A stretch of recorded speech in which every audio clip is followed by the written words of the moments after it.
Welkom bij Scheldemondig. Mijn naam is Jan Rubbens, presentator. En we nodigen mensen uit met passie. En deze keer passie voor Moeder Aarde. En daarom is uitgenodigd en ook aangeschoven. Met wie heb ik het genoegen? Dankjewel, ik ben Jos Verstraeten, ik woon in Sint-Jansteen. Voor mijn pensionering 6 jaar geleden ben ik werkzaam geweest in het basisonderwijs. En ik heb ruim 41 jaar op de Willy Broederschool in Hulst gewerkt. Als meester van groep 8, hè, begrijp ik. En 7, 8, 6, 7, Ja, 8. in de bovenbouw. Ja. Ja. Ja. En ja, ik ken jou er ook daarvan natuurlijk, ook Ja. met torenbeklimmingen in Hulst en zo. Ja. En toen merkte ik al, als Jos met pensioen gaat, dan gaat hij iets heel bijzonders doen. Vertel Jos, wat heb je gedaan? Ja, het thema van dit programma is passie voor. En bij mij is dat geworden passie voor Moeder Aarde. En dat houdt in passie voor ecologie. En ecologie, dat is natuurhuishoudkunde. Daarnaast heb ik ook altijd belangstelling gehad voor techniek. Maar helaas, techniek en natuur, die botsen wel eens met elkaar door tegengestelde belangen. En dat is op zich heel jammer. En ik wil graag van deze gelegenheid gebruik maken om ook uit te leggen wat ecologie eigenlijk inhoudt. De ecologie gaat ervan uit dat mensen onderdeel zijn van de natuur. Dus we staan niet naast de natuur, we staan zeker niet boven de natuur, maar horen bij die natuur. En dat houdt ook in dat wanneer die natuur bedreigd wordt, dat wij mensen zelf ook bedreigd worden. En dat zie je nu volop gebeuren. Ja. En vanaf het ontstaan van de mensheid, 300.000 jaar geleden ongeveer, is er langzaam maar zeker tussen de mensen en de natuur een band opgebouwd. En mijn mening is dat de laatste 50 jaar dat die band losser is geworden, dat de afstand tussen mensen en natuur groter is geworden. En ik denk dat dat komt door de verstedelijking, de verzakelijking van heel de maatschappij. Alles wordt in geld uitgedrukt. En ook denk ik dat er mensen zijn die denken dat we wel zonder natuur kunnen leven. Maar dat is dus helemaal niet zo. Het tegendeel is waar. En die band is dus langzaam ontstaan. Mensen hebben denk ik ook altijd met ontzag uitgekeken naar die natuur. Die hebben de natuur bestudeerd. Die hebben de boel geanalyseerd. Zijn die gaan verder bestuderen. En daaruit zijn ook wetenschappen ontstaan. Bijvoorbeeld natuurkunde, biologie, microbiologie, maar ook geneeskunde, scheikunde, geologie. En ja, er zijn een heleboel wetenschappen die daaruit zijn ontstaan. Geografie is er bijvoorbeeld ook eentje, virologie, een populaire, meteorologie, hè, van het weer, het klimaat bestuderen. Dus het zijn allemaal wetenschappen die daaruit zijn voortgekomen. En daarnaast zijn er ook altijd mensen geweest die hebben veel inspiratie opgedaan in die natuur. Door in de natuur te zijn kom je op ideeën en je ziet ook dingen gebeuren. En dan kun je denken bijvoorbeeld aan de uitvinding van klittenband. Of het gebruik van natuurlijke kleurstoffen, lijmstoffen en ook constructiemodellen. De honingraadconstructie bijvoorbeeld is een heel bekende, uitgevonden door te kijken in de natuur. Ja, en zo heb jij natuurlijk door die studie hier aan ecologie. Ja. En dan hebben we hier een hele mooie thema's ecologie. Misschien dat je die eventjes toe kunt lichten, deze dia? Dit was dus het programma van mijn studie ecologie. En ik ben daarmee begonnen toen ik met pensioen ging. En ik had al lang het gevoel van, ik moet daar meer van weten. Ik wil me daar een mening over kunnen vormen, over alles wat er gebeurt met het klimaat, met het milieu. En dan wil ik toch een beetje, houvast hebben, enige kennis hebben die heel noodzakelijk is. Anders dan vind ik niet dat je je daarover moet uitlaten. En heb je een soort stappenplan, dat je van 1 tot en met 26... Ja, ik ben dus eerst begonnen met een klimaatcursus en toen die studie ecologie. En dit zijn dus 26 onderwerpen die dus bij die ecologie ter sprake kwamen. En die hebben we dus moeten bestuderen. En er zijn er een paar, ik vond ze allemaal heel interessant, maar een paar die sprongen eruit. Ja, die kun je misschien even toelichten. Ja, de energiewinning in de natuur. Welk nummer is dat? Dat is nummer 9. Nummer 9, ja. En dat is heel interessant, dat gaat over de fotosynthese, de stikstofkringloop, heel de natuur eigenlijk in de bodem, het bodemleven. Ontzettend interessant om je daarin te verdiepen. Ook de zee vond ik heel interessant met de oceanen, de betekenis van de oceanen. En ik vond ook heel interessant de akkers en grasland. Het gaat over de landbouw met heel de problematiek die daarbij hoort. En ja, de boeren zijn dus na de Tweede Wereldoorlog vast blijven houden aan een bepaalde visie. En ontwikkelingen gaan ondertussen verder. En dan zijn die boeren op zo'n manier, vind ik, in een soort moeras terechtgekomen. Oh. En zit je in een moeras, dan is het moeilijk om er op eigen houtje uit te komen. Dus dan heb je hulp van buitenaf nodig. Je zit in een bepaalde flow en dan komen zij inderdaad een bepaalde gedachtegang. Oh, ja. Ja. En ook heel interessant was natuurlijk die klimaatverandering. Oh, ja. En daar ben ik eigenlijk ook best wel ver op doorgegaan. Dan hebben we ook, ja, wat ik ook wou vertellen over die studie ecologie. Dat was dus een heleboel theorie, maar er was ook praktijk bij. Echt veldwerk moest je dan gaan doen, gaan observeren en gaan beschrijven. En ik heb daar ook een voorbeeldje van. En dat is dan de volgende foto. Oh. Dat is deze. Dan moest je dus een biotoop in de buurt moest je kiezen. En bij mij is dat geworden de biotoop knotwillig. Oh ja.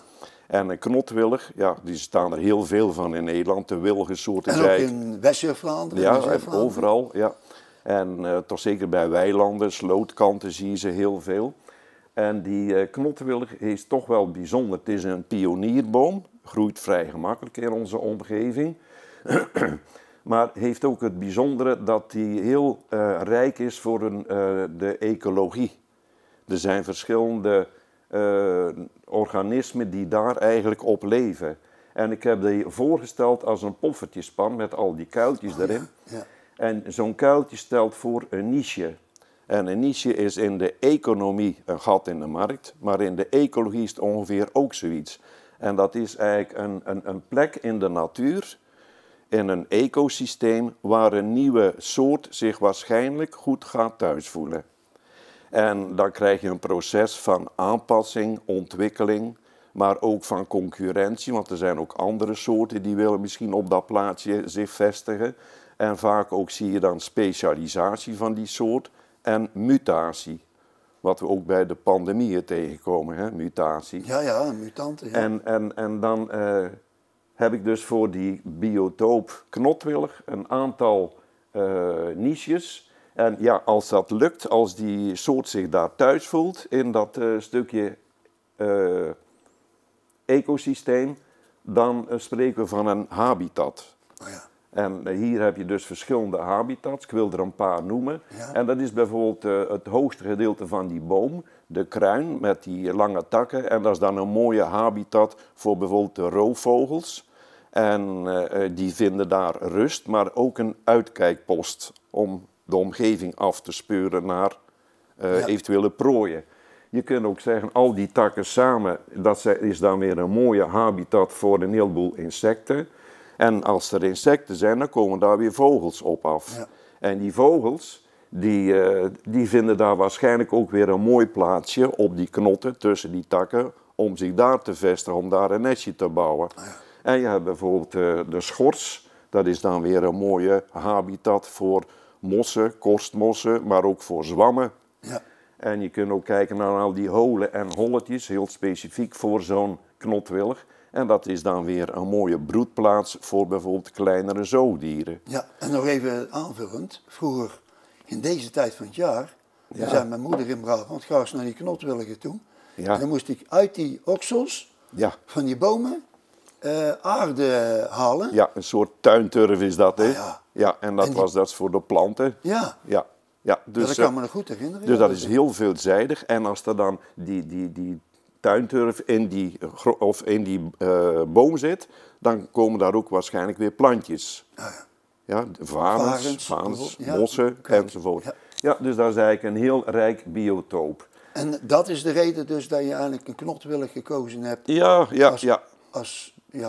als voorbeeld om uit te werken, om te bestuderen. Ja. Dus ik vond het eigenlijk heel mooi om zoiets wat toch dichtbij is, om dat eens verder te bekijken. Prachtig. En ook een groot gedeelte zit in de bodem. Hè. Dus je hebt dus het wortelstelsel. Daar vormt zich vaak ook een netwerk rond van mycelium, van schimmeldraden. Zwammen. Dat is mycorrhiza, wordt dat genoemd. Ah, ja. En dat geeft weer sterkte aan die wortels. En dat is voor een knot wel heel belangrijk, want die staat meestal in weer en wind in het open veld en slootkant. Dus die moet sterke wortels hebben.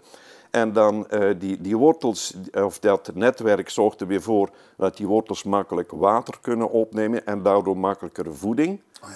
En die plant of die knotwillig, die groeit daar weer beter van. Dus die heeft daar voordeel van. En het mycelium krijgt daar ook van die boom weer iets voor terug. En dat is suikers. Dus dat is een vorm van symbiose. Mooi Ja. gezegd. Zullen Dus, we naar de volgende gaan? Ja. Dus toen ik daarmee bezig was, dacht ik van, ik wil met al deze kennis, heel actueel ook met het klimaat natuurlijk en het verlies van biodiversiteit, daar wil ik iets mee doen. Ik vond het leuk voor mezelf, ik vond het ook leuk voor mijn vrouw, want ik kon daar volop over praten en we hebben ook veel in de natuur samen bestudeerd en tijdens fietstochten enzovoort veel over gehad. Maar ik wilde toch nog een groter publiek bereiken en toen kwam ik op het idee van, ik wil presentaties maken, gastlessen voor basisscholen. En toen ik daarmee gestart was, dacht ik van, ja, het is niet alleen voor die kinderen, maar ook voor ouders, geïnteresseerden. Nou, bijvoorbeeld oudtijdkundige kringen. Bijvoorbeeld hè, voor denkkundige verenigingen, mensen die dus echt belangstelling hebben om wat meer te weten daarover. Want ik snap wel, niet iedereen is in staat om zo'n cursus ecologie te maken en om dat eventjes door te werken. Daar heb je best wel even de tijd voor nodig. Ja. Dus vandaar dat ik dacht van, god, ik wil daar iets meer mee gaan doen. Ik wil daar toch mensen van op de hoogte brengen. En ook voor de leerkrachten zelf, om die te ontzorgen. Dat ik een aanbod heb van, wil je daar gebruik van maken? Prima, kom maar op en ik sta klaar. Ja, dit is dan deel 1, de begrippen. Nou, dit is dus, ik heb 4 presentaties ondertussen. Oh ja. En deze presentaties zijn allemaal wat verschillend. Die gaat vooral over klimaat, maar ook over de mens op aarde en de invloed van de mens op eigenlijk het milieu. En het milieu gaat veranderen, dus dan gaat ook het klimaat weer veranderen. En dan krijgen wij toch uiteindelijk weer de rekening van het klimaat gepresenteerd, Ja. wat we dus nu volop zien. Maar daar komen we straks nog op. Hè? Ja. Want eerst heb je hier zo En deze ons heb milieu. ik ook nog. Ja. Dat is dus iets anders. Er zijn verschillende begrippen in de ecologie. En ik vond die kom je vaak tegen als het over zo'n programma gaat of over informatie daarover. Wat zijn soorten, wat is biodiversiteit, ecosystemen, een habitat, ik heb er straks net iets van verteld. Ja. Maar voedselketens, voedselpiramide en wat is duurzaamheid. Ja. Ook heel interessant vind ik de ecologische voetafdruk. Oh ja. Dus dat zijn even een paar dingen eruit gehaald. Maar daar zoomen we straks op verder, hè? Ja, ja, Ja. En dan de volgende Ja. foto, juist. Hier ben ik mee begonnen, mijn presentaties. Dat was even een soort, om voor mezelf op een rijtje te zetten, wat moet er allemaal in? Wat is belangrijk? Dus de invloed van de mens op het milieu en dat werkt weer door naar het klimaat. Maar linksonder zie ik dus Moeder Aarde zucht. Ja, Licht Moeder toe, Aarde alsjeblieft. zucht, inderdaad. Hoe kwam ik daarop? Ik had ook verhalen gelezen van astronauten die in de ruimte waren geweest en die hadden vanuit de ruimte, duizenden kilometers afstand van de aarde, hadden die aarde gezien. En die raakten onder de indruk, die begonnen daar lyrisch van te worden en die noemden de planeet Moeder Aarde. En dan dacht ik van ja, dat eerst kan ik me goed voorstellen vanuit die ruimte op grote afstand. En die zagen dus echt iets unieks.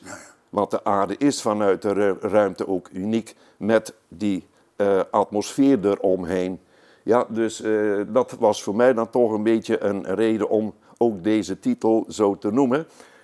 Maar van waar het zuchten dan? Ja, Moeder Aarde die heeft het niet makkelijk. En dan ga ik dus aarde voorstellen als een mens met menselijke eigenschappen. En dat leek me toch wel toepasselijk, want er zit ook een hele geschiedenis achter.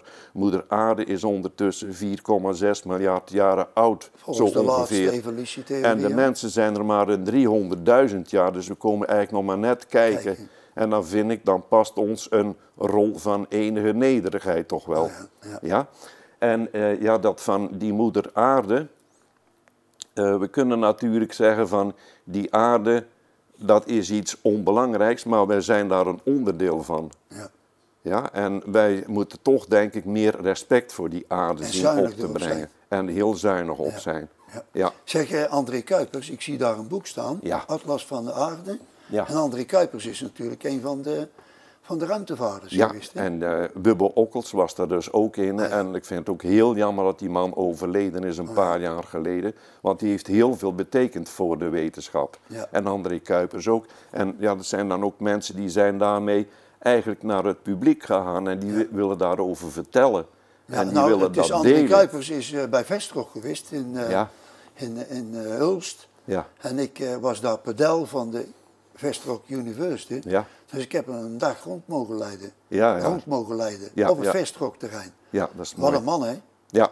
Dus eigenlijk, die boeken, die maak jij ook helemaal eigen, behalve die studie die je doet. Hè? Ja, ja. En ook, Ja. ja. En er zijn nog andere boeken, ook bijvoorbeeld van, ja, die krijgen we straks zo meteen nog te zien, van Greta. Oh ja. Ja, dus die komt zo meteen nog. En dit vond ik ook wel belangrijk om dit daar is, aandacht te waarom besteden. heb jij deze foto uitgekozen? Ja, dat is de scholierendemonstratie voor het milieu, voor het klimaat. In 2019, nog net voor corona. Oh ja. En die teksten vond ik best wel passend. You will die of old age, we will die of climate change. En dat vond ik op zich een goede zegt de spreuk. jeugd, hè? Ja, en die richtte zich naar de volwassenen toe. Naar ja. de ouderen, net als wij. Maar dat eerste gedeelte is eigenlijk al een beetje achterhaald. Want ook wij ouderen zijn ook al het slachtoffer van het klimaat. De pandemie, dat is ook, hoort daar ook allemaal bij de ecologie. De bosbranden die we gehad hebben, afgelopen zomer ook die overstromingen. Er zijn ook meer dan 200 mensen in Europa eigenlijk omgekomen door die overstromingen. Ja. En wat denk je van die hitte in de zomers, dat veel oudere mensen ook sterven door de hittestress. Ja, maar daar hebben we ook een dia van, hè, straks. Ja, hè? en die heb je dus. Hier heb je Greta. Licht even toe. Ja, nou, ik vind deze bijzonder. Ik heb dat kind, dat vind ik toch heel bijzonder. Dat hij eigenlijk toch een moeilijke tijd heeft gehad, want die is ontzettend gepest geweest op de basisschool. Daar heb ik ook een boekje over haar. En zij beschrijft daarin ook dat het een hele moeilijke tijd voor haar is geweest. En ja, voor mij is dat ook een heldin. Heel dapper geweest. En die heeft zich geïnteresseerd in alles wat er gebeurt op het gebied van klimaat. En de biodiversiteit, die heeft zich ook laten voorlichten door allerlei deskundigen in verschillende landen. En ook haar doorzettingskracht om toch iets te willen bereiken. En op een gegeven moment is ze dan toch ook heel populair geworden bij de jeugd en kreeg daar ook veel toehoorders. Ja. En zij heeft dus op een gegeven moment ook die woorden, die we straks net in beeld zagen, heeft zij toegesproken aan een heleboel wereldleiders. Ja, en dat vond ik ook heel flink van haar. Bijzonder, hè? Ja. Dit is dan de klimaatonderdelen, ja, begrijp ik, hè? dit is dan... in een van die presentaties besteed ik ook veel aandacht aan de factoren die samen dat klimaat bepalen. En dat is ook heel interessant hoor. Temperatuur is logisch, hè, de afstand tot de zon, daar kunnen wij niet zoveel aan doen. Daar kunnen we niet veranderen. Landschap kunnen we ook weinig aan veranderen, dat is gewoon zo. Nederland ligt laag, ja, we kunnen het niet optillen, lukt niet.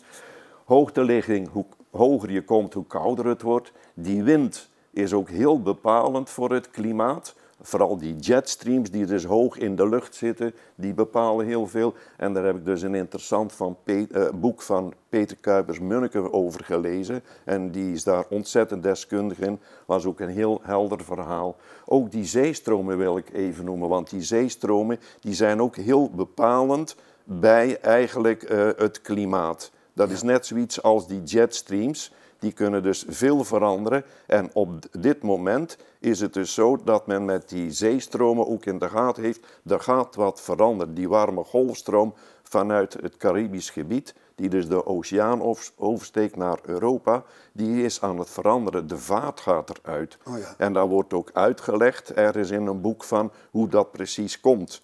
Maar wat de gevolgen zullen zijn, dat is nog een groot vraagteken. Ja, maar het is wel aan de hand. Ja, zeker. Ja. Ja, zeker. Hier hebben we de ontwikkeling waar je net zei van 300.000. Ja, de soort die zoveel bepalend dus is geweest rechts, voor, ja, de soort die dus zo bepalend is geweest voor die verandering in het milieu en daardoor ook bij het klimaat, dat is dus de Homo sapiens geweest. En dat zijn wij. Ja. Dat zijn wij. We zijn allemaal neven en nichten. En we zijn allemaal afkomstig van die Homo sapiens. De Neandertaler die is uitgestorven. Die leefde destijds tijdens de ijstijd in Europa. Maar door de kou van die ijstijd heeft hij het niet lang volgehouden. Dus ik wil deze ook eventjes onder de aandacht brengen. Ja. Want Homo sapiens, we zijn allemaal neven en nichten van elkaar. En als één mens tegen de ander als scheldnaam of zo roept van homo, dan heeft hij het ook tegen zichzelf. Ja? Homo sapiens. Dus we zijn het allemaal. We zijn allemaal familie van elkaar uiteindelijk. Ja. Dus vandaar, en ja, de mens is 300.000 jaar oud, dus op heel die wereldgeschiedenis is dat eigenlijk nog niet veel. Ik vind dat je mensen heel mooi een spiegel voorhoudt. Ja. Waar we met z'n allen mee bezig zijn. Ja. Toch? Ja. Ja, heel goed. Nou, we Goed, hebben hier volgende, de ontwikkeling van de Homo sapiens in 300.000 en dan de opkomst van de boerenstand eigenlijk, hè. Want we zijn eigenlijk begonnen als nomaden. We hebben geen caravan, of ze hadden toen geen caravan voor de deur staan of zo. Ze moesten het doen met een tentje. En mensen die leefden in de natuur. Er zijn ook wel mensen nu die zeggen van, we zijn dus oorspronkelijk carnivoor, maar dat is niet zo. We zijn omnivoor. Ja, we hebben dus jacht gemaakt op dieren, maar we zijn ook verzamelaars geweest. Ja. En dat is niet verzamelen van postzegels of van Pokémon-kaarten. Dat was echt het verzamelen van vruchten, noten, planten. Bessen. Ja, enzovoort.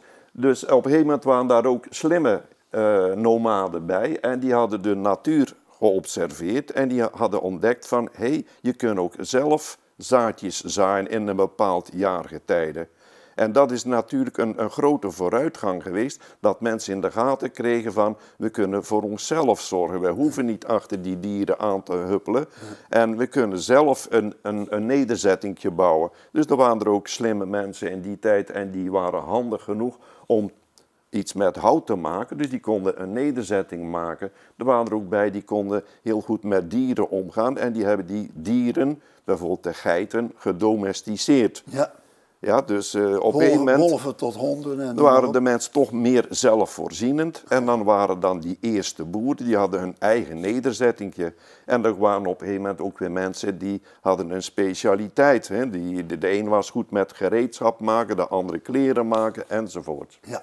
En dan hebben we hier de broeikas. Ja, dit is natuurlijk een heel belangrijk onderdeel van bij de klimaatverandering. Want daar draait eigenlijk alles om. Hè.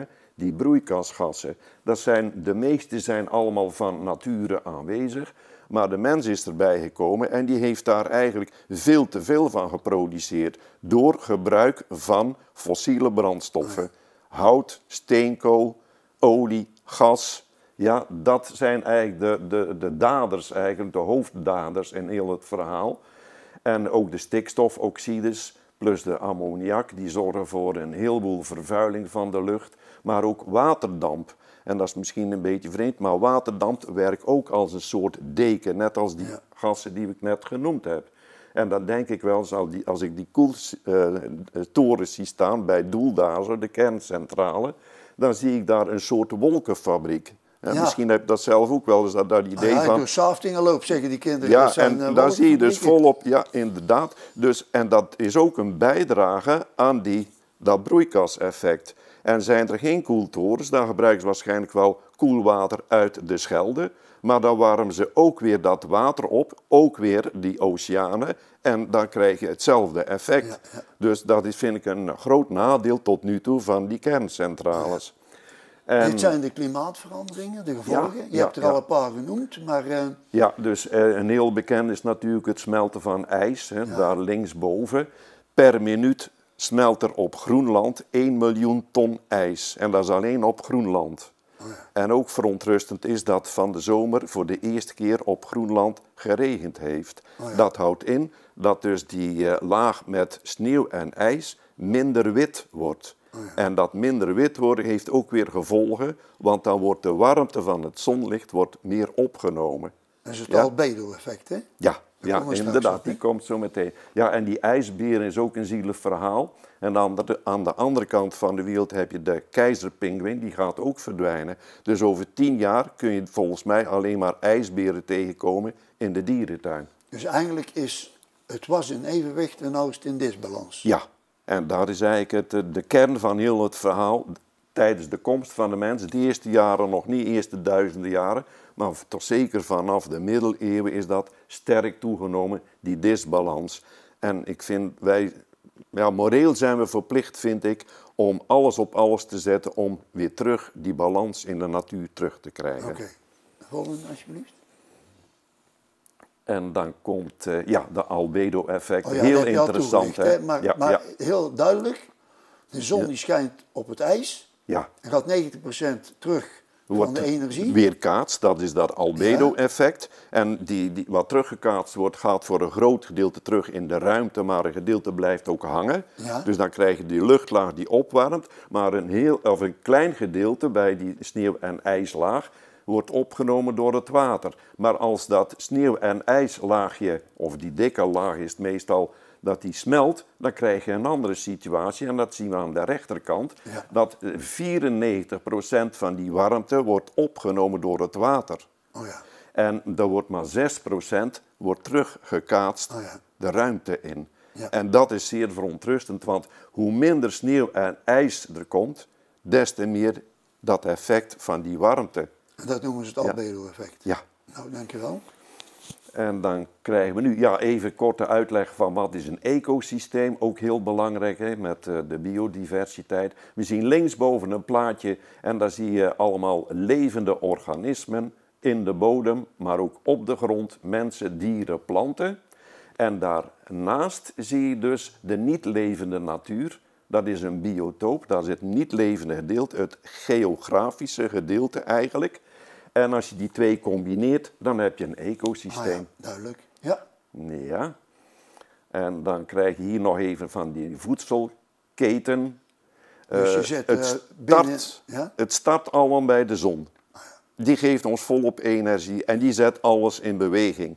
En dan krijg je dus de producenten, noemen ze dat. Dus dat zijn dus de organismen, de planten en de bomen. En die zijn in staat, wat wij dus niet kunnen, die zijn in staat om met mineralen en met het zonlicht hun voedsel te maken. Dat kunnen alleen de planten, het groene gedeelte. Ook heel interessant om daar meer over te weten. En als die planten en bomen er niet zouden zijn, dan kan al dat andere leven, die dieren, die consumenten en ook die mens, zou niet kunnen bestaan. Ja. Ecologische voetafdruk, heel interessant ook. De ecologische voetafdruk, dat is eigenlijk de hoeveelheid aarde, de oppervlakte aarde en zee moet ik zeggen, die nodig is om te voorzien in de levensstijl van een persoon. Oh ja. En dat is bij iedereen wel verschillend. Meestal zitten de mensen uit eenzelfde land ongeveer rond hetzelfde. Dus ze hebben daar een formule voor bedacht.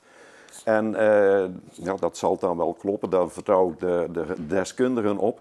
En om uit te rekenen van wat de ecologische voetafdruk van een persoon is, of van een land of van een stad. En ze hebben uitgerekend dat dus als we het alles eerlijk verdelen, dan krijgen we het eerlijke aardeaandeel en dan hebben we 1/18 hectare tot onze beschikking. Oh ja. Maar we zitten wereldwijd al op een gemiddelde van 2,2 hectare. Oh ja. En dat is te wijten aan de rijke landen. Natuurlijk. De Nederlanders, hij had ietsje, mag die nog even terug? De Nederlanders die zitten op een gemiddelde van 4,4 hectare. Oh ja. Dus dat wil zeggen dat er ook een heleboel mensen boven zitten. Oh ja. En dat vind ik eigenlijk heel schrijnend, want die verpesten het eigenlijk voor een groot gedeelte van de andere mensen. Oh ja. Ja? En we weten ook, er zijn ook mensen bij die zitten daaronder. Die halen misschien die 1,8 nog niet eens. Ja? En de Amerikanen, mensen uit de Verenigde Staten, we kennen misschien de beelden, de verhalen. Er zijn heel arme mensen in die steden die niks meer hebben. Ja, die moeten schooien om een beetje eten. En die hebben misschien een voetafdruk van 1 hooguit. Maar er zijn er ook bij, die zitten op een voetafdruk van misschien wel 10 hectare of 20 hectare. En een gemiddelde Amerikaan heeft dus een voetafdruk van 9,6 hectare. En dat vind ik heel triest. Zulke grote verschillen. Ja, die mensen zouden zich, vind ik, moeten doodschamen. Hoe kunnen we die voetafdruk van onszelf allemaal verminderen? Ik heb 2 extreme plaatjes naast elkaar gezet. 2 producten, product A en product B. Nou, als we bijvoorbeeld bij product A beginnen, in een ver land, de sojaverbouw van soja of bananen of wat dan ook, wat van ver komt, die grond wordt bewerkt, wordt gezaaid, verbouwd, wordt geoogst, gaat naar de boerderij en dan wordt het getransporteerd, dus weer dat transport erbij, naar een fabriek of naar een bedrijf wat het verder verpakt. Het wordt verder vervoerd door vrachtauto's, door schepen, door vliegtuigen, komt in een ander land aan, moet daar ook weer naar een opslag of een verwerkingsbedrijf en wordt weer verder gevoerd. En de andere kant, dat andere product B, dan is een heel korte route. Dan start je dus met het verbouwen en het oogsten. Maar als die boer daar zelf een aandeel in kan hebben en een bijdrage aan kan leveren, dan kun je dus het volgende krijgen, dat mensen zelf daar de producten bij die boer kunnen halen. Dus regionale producten van dichtbij en dat de boer zelf wat bewerkingen kan toevoegen en dat mensen de moeite doen om het daar te halen. Dat zou dus ook al een hele oplossing kunnen zijn. Zoals het eigenlijk vroeger toen wij jong waren. Hè? Ja, de melk, de boter, de eieren, dat werd rechtstreeks van de boerderij gehaald. De boontjes en noem maar op, de melk. Jos, hoe kunnen ze jou nou bereiken? Want ik zie hier een laatste ding. Licht even toe als je wilt. Ja hoor, nou goed, mijn e-mailadres is erbij. En ik heb ook de laatste maanden een website gemaakt. Daar vind je een heleboel informatie over. Ook over die presentaties. En er staat ook een contactpagina bij. En een heleboel uitleg voor alles wat eigenlijk met ecologie te maken heeft. En ik heb er nog een paar spreuken aan toegevoegd. En die vind ik wel heel belangrijk. We erven de aarde niet van onze ouders, maar we krijgen de aarde in bruikeling van onze kinderen en kleinkinderen. En daar zijn een spreuk, denk ik, voor iedereen om op te hangen of om vaak naar te kijken. En die andere, die laatste, is dan toch voor die groep die zo'n grote ecologische voetafdruk hebben. De aarde biedt genoeg om in ieders behoefte te voorzien, dus geen paniek. Er is genoeg, maar niet genoeg om in ieders hebzucht te voorzien.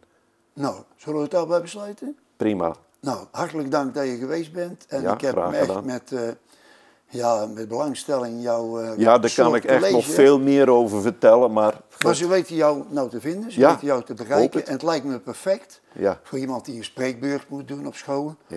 Over gastles geven bij cultuurmenu's, over ecologie of heemkundige kringen. Nou. Of ook mensen thuis in een gezin, als ze zeggen van als gezin wij willen meer weten daarover. Maar ja goed, help ons, dan ben ik bereid om daar voor die mensen een presentatie te houden. Voor verenigingen precies zo. Prima. Nou, dan ga ik nu de kijkers bedanken. Ja, en bedankt voor de mogelijkheid dat ik wat mocht uitleggen. Nou, het is je gegund hoor, Jos. Dankjewel. Nou, beste mensen, beste kijkers, dit was echt uit het leven gegrepen van Jos. En ook van heel veel kijkers, denk ik. En schoon niet om hem te contacten, om een keer te brainstormen hoe dat verder moet met ons allen. Nou, dit lijkt me een mooie afsluiting. Nogmaals, hartelijk dank. Jos, gaan we erop klinken? Op onze toekomst? Prima hoor. Ja, op de toekomst.